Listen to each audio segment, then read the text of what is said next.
Sama loatra mifisinao efa tara loatrany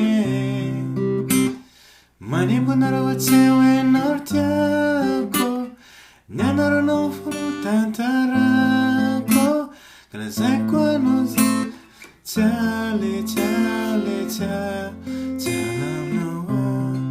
aminao zafady aminao zalove aminao tsy misafasana tsy miliove amena fenao ny anjarako fitiavako anao ko mame mame mame mame mame mame fitiavako anao tsy olany romola tsy ampy mbola piko ianao no tiako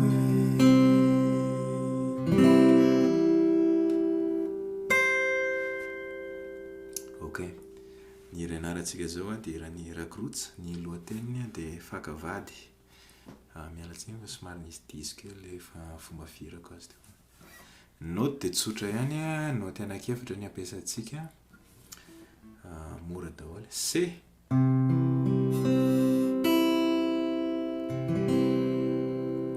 dia G,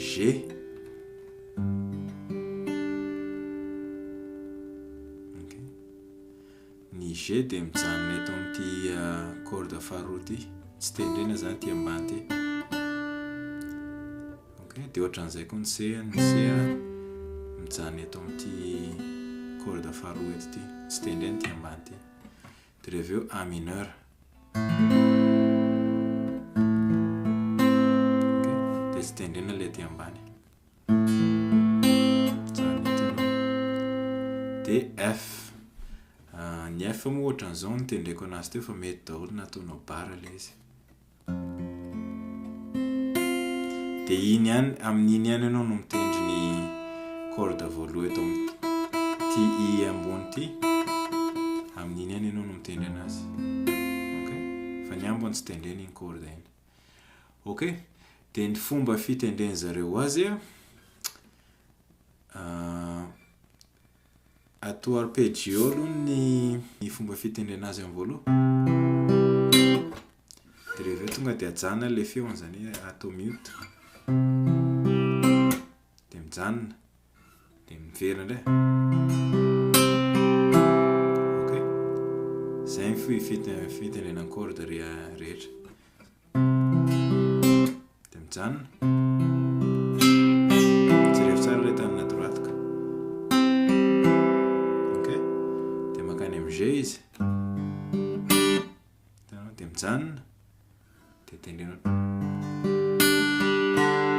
Ok, dia A mineur. Dia mijanona.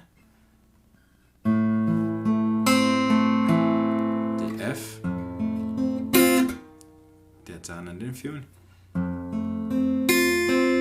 Ok, jereo tsara ilay tanana droite. Zany rehefa tonga any amin'ny farany ianao dia rehefa mitendry corde telo miakatra. Izay daholo ny clé rehetra.